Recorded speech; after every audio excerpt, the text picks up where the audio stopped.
Everybody, তোমরা কেমন আছো? আজকে আমি চিকেন স্যান্ডউইচ রেসিপি শেয়ার করবো। ফার্স্টে সয়া সস, দেন মরিচের গুঁড়া, লবণ, দেন গোলমরিচের গুঁড়া আর আদা বাটা, রসুন বাটা অ্যান্ড শসা। তো এখানে আমি চিকেন নিয়ে নিয়েছি মাস্ট। দেন এগুলো ভালো মতো ওয়াশ করে আমি এখানে সয়া সস অ্যাড করবো। দেন আমি শসাটা সাইড করে রাখলাম, সয়া সস, দেন সবগুলো একসাথে দিয়ে দেব। মরিচের গুঁড়ো, লবণ, গোলমরিচের গুঁড়া অ্যান্ড আদা বাটা, রসুন বাটা সবগুলো একসাথে দিয়ে দিয়েছি। এখন আমাদের মিক্সের পালা। তো আমি ভালো মতো মিক্স করছি, এদিকে দেখতে পাচ্ছ।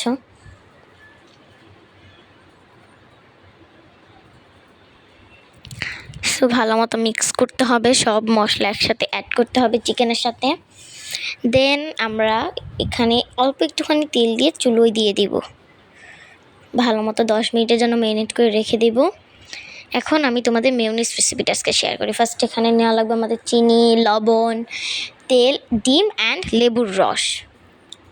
তোমরা 2টো লেবুর রস নেবে, একটা ডিম দিয়ে বানালে, আর 2টো ডিম দিয়ে বানাও 4টা লেবু নিতে হবে, তার রস নিতে। তো এখানে আমি ডিম দিয়ে দিলাম, লেবুর রস এখানে তোমাদের মনের মতো একটা আগে একটা পরে দিতে পারো, নো প্রবলেম। এখানে লবণ, চিনি দিয়ে দিলাম। তোমরা এটা কিন্তু হ্যান্ড উইক্স দিয়েও করতে পারো, বাট আমি ব্লেন্ডারে বেশি ফিল করতে পারি কমফোর্টেবল, বিকজ এখানে অনেক সুন্দর মতো ফ্লাফি হয়, অনেক সফট হয় অ্যান্ড অনেক ক্রিমি হয়। দেন আমি এটা করতে থাকতেছি আমাদের ব্লেন্ডারের মধ্যে। তো হয়ে গেছে আমার ব্লেন্ড করা। দেন আমি বের করে নিব, একটা বাটির মধ্যে ঢেলে আমরা ফ্রিজিং করে ফেলবো 10-15 মিনিটের জন্য। তোমরা যদি পারো অনেকক্ষণ ফ্রিজ করতে পারবে, লাইক 1 ঘন্টার মতো ফ্রিজ করে ফেললে আরও বেশি ভালো হয়। দেখো কত ক্রিমি হয়েছে, ফ্রিজে রাখলে আরও ক্রিমি হবে, এর চেয়েতেও ক্রিমি হবে। তো এখানে আমি এখন মাংসটা দেখিয়ে ফেলি।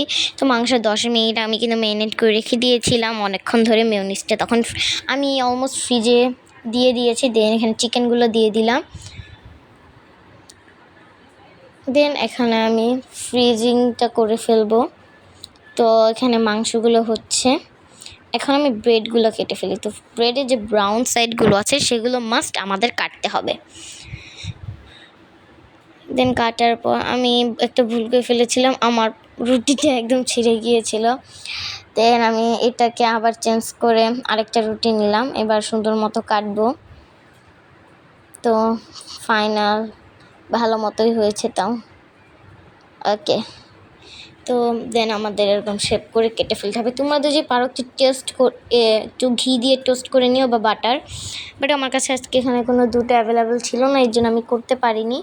তো এখানে আমি সবগুলো করে নিয়েছি। দেন এখন আমাদের শসার পালা। শসা ছোট ছোট পিস করে তোমরা কাটবে।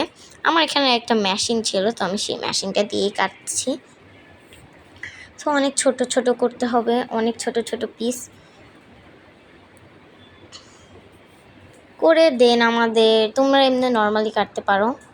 তো এখানে আমি একটু চিকেনে আসলাম, নো প্রবলেম। তো চিকেনটা আবার একটু নাড়াচাড়া করে, দেন এই মেশিনটার কথা বলছি। তো এই মেশিন দিয়ে ভালো মতো করে আমার চিকেনটা হয়ে গিয়েছিল, আমি করে ফেললাম। দেন এটাকে এখন আমার ঠান্ডা হওয়ার জন্য রাখতে হবে, যতক্ষণ না হাত দিয়ে ধরা যায়। তো এখানে আমার শসাগুলো হয়ে গেছে, তো আমারগুলো ঠান্ডা হয়ে গেছে, ভিতরে তো প্রচুর গরম ছিল। দেন আমি এরকম করে আমাদের ছুলতে হবে। তো সবগুলো এরকম করে ফেলেছি। দেন দিলাম টমেটো সস। দেন টমেটো সসটা দিয়ে ভালো মতো মিক্স করতে হবে একদম। তো এদিকে দেখতে পাচ্ছ ভালো মতো মিক্স করার পর আমি কিন্তু বেশিক্ষণ রাখতে পারিনি মেয়োনিজটা, এর জন্য এরকম হয়েছে। আমি 10-15 মিনিটের জন্য রেখেছিলাম।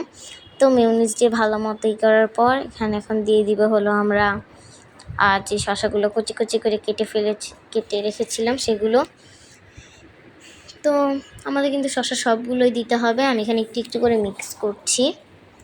তো এখানে আমার সব কিছু মিক্স করা ডান। দেন এখন আমি একটা রুটির স্লাইস কাটাগুলো নিলাম, নেওয়ার পর আমি এখন সবগুলো এরকম ভরে দেব। তো সবগুলো ভরা শেষ, এখন আমি সার্ভ করবো। তো বাই বাই।